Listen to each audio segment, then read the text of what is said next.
नमस्कार, मैं हृदय कुमार प्रीत आराध पृथ्वी चंबा से आप सबों का स्वागत करता हूं। आशा है कि आपका दिन बहुत अच्छा से गुजरेगा। आज की वीडियो में हम बस 3 बातों पर ही चर्चा करेंगे कि खंड खंड में बंट गए हमारे शिक्षक।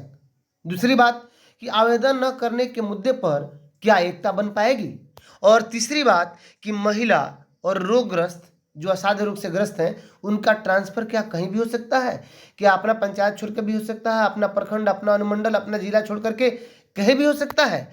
तो बस इन्हीं 3 मुद्दे पर हम चर्चा करेंगे। तो अगर आप मेरे चैनल पर नए हैं तो मेरे चैनल को सब्सक्राइब जरूर कीजिएगा, बेल आइकन जरूर दबाइएगा।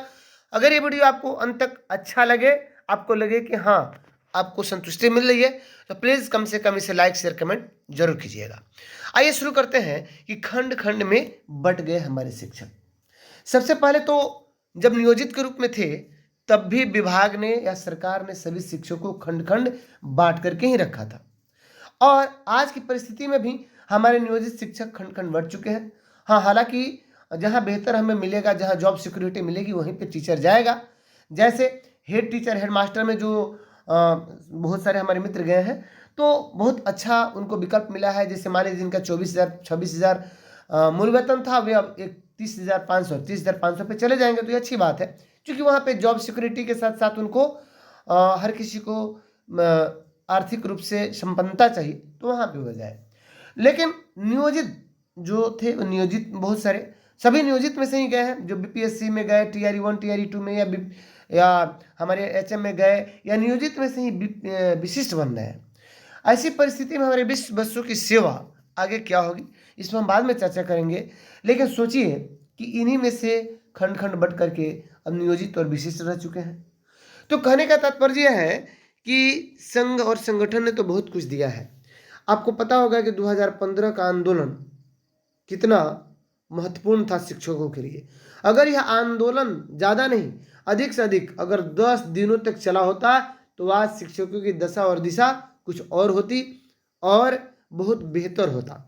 9300 जो 9300 का स्केल था वो उन्हें मिलता, लेकिन आपस में हम लोग टीईटी, नॉन टीईटी, नियोजित, ये सब एसटीईटी करके खंड खंड बंट गए थे, जिसका लाभ विभाग को और सरकार को मिला। आइए, अभी जो स्थिति है ये भी हम लोग खंड खंड बटे हुए हैं, जिसका लाभ विभाग को और सरकार को मिल रहा है। तो आवेदन न करने के मुद्दे पर एकता क्या बन पाएगी? हम इसीलिए ये वीडियो बना रहे हैं कि बहुत सारे हमारे शिक्षक साथी कह रहे हैं कि हम आवेदन ही नहीं करेंगे, क्या करेगी सरकार? हम आवेदन नहीं करेंगे, एकरूपता बनी रहेगी। याद है हम सबों को, सक्षमता के लिए हमें सभी शिक्षकों को जागरूक करना पड़ा, सभी शिक्षकों को रोका गया, लेकिन फिर भी उसमें परीक्षा 2,39,000 के करीब में लोगों ने दिया। 1,94,000 के करीब में परीक्षा उन लोगों ने दिया। 2 लाख से ऊपर लोगों ने फॉर्म भरा और 1,89,000 का रिजल्ट भी हो पाया। अर्थात लाख कोशिश के बावजूद भी शिक्षकों ने फॉर्म भरा। राज्यकर्मी का एक भूत हम लोग के ऊपर जो सवार है, राज्यकर्मी मिला, लेकिन वो राज्यकर्मी किस काम का जिसमें आपकी आर्थिक संपन्नता नहीं आए, आपकी पूर्व की सेवा की गणना नहीं की जाए, इस पर हम एक अलग से एक वीडियो लेकर के आएंगे, जिसमें हम बताएंगे आखिर 20 वर्षों की सेवा कैसे आपकी शून्य हो रही है। तो इस मुद्दे पर, जो आवेदन न करने के मुद्दे पर एकता बन पाएगी, इस पर हम चर्चा करते हैं। देखिए, सबसे बड़ी बात है कि महिला और असाध्य रोगग्रस्त जो है वे आवेदन 100% करेंगे, क्योंकि आपके आह्वान पे वो मानने नहीं जा रहे हैं। क्यों नहीं मानने जा रहे हैं? क्योंकि उनको आपसे बेहतर चीज मिल रहा है।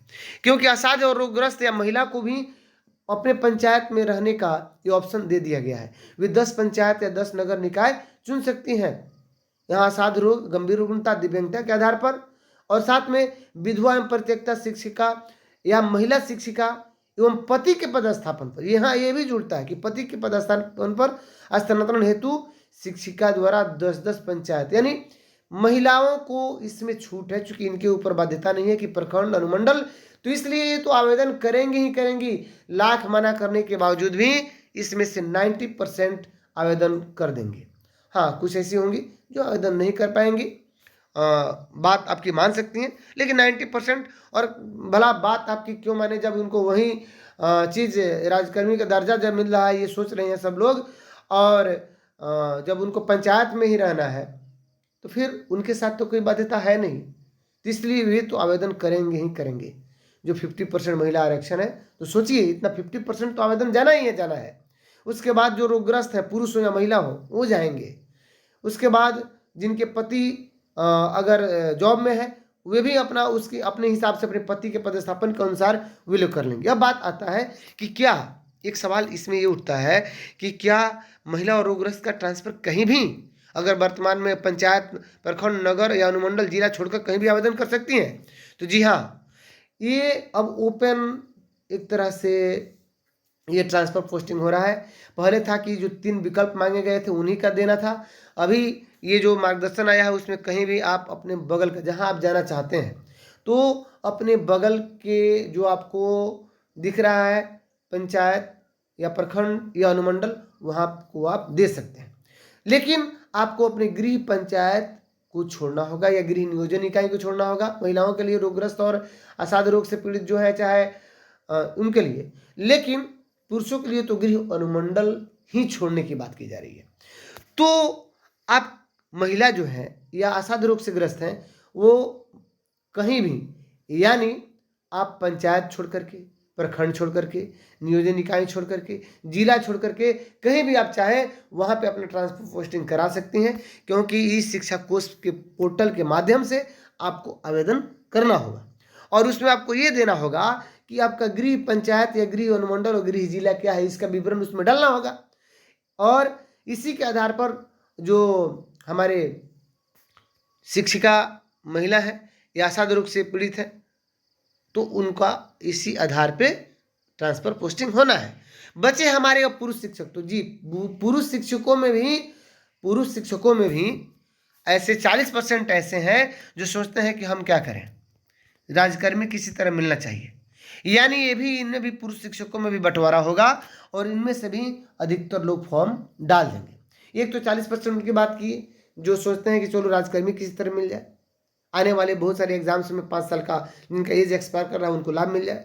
दूसरी ये भी है कि जो बहुत सारे हमारे, जैसे उमेश सर है, उमेश सर बराबर लिखते रहते हैं, तो ऐसे बहुत सारे हमारे शिक्षक हैं जो वर्षों से, 15 सालों से, 18 सालों से दूसरे जिले में कार्य करते आ रहे हैं, अभी तक उनको अपना गृह प्रखंड नसीब नहीं हुआ, गृह जिला नसीब नहीं हुआ। ऐसे शिक्षक सोचेंगे कि भाई हमको क्या, अब हमारी उम्र रिटायरमेंट की हो चुकी है, 3 साल, 2 साल, 5 साल नौकरी बची हुई है, फिर हम दूसरे जगह इतने दूर 100 किलोमीटर, 80 किलोमीटर, 50 किलोमीटर क्यों रहे, हम चलते हैं अपने जिला में। तो इस पर आवेदन न करने के मुद्दे पर एकता बन पाना बिल्कुल संभव नहीं है।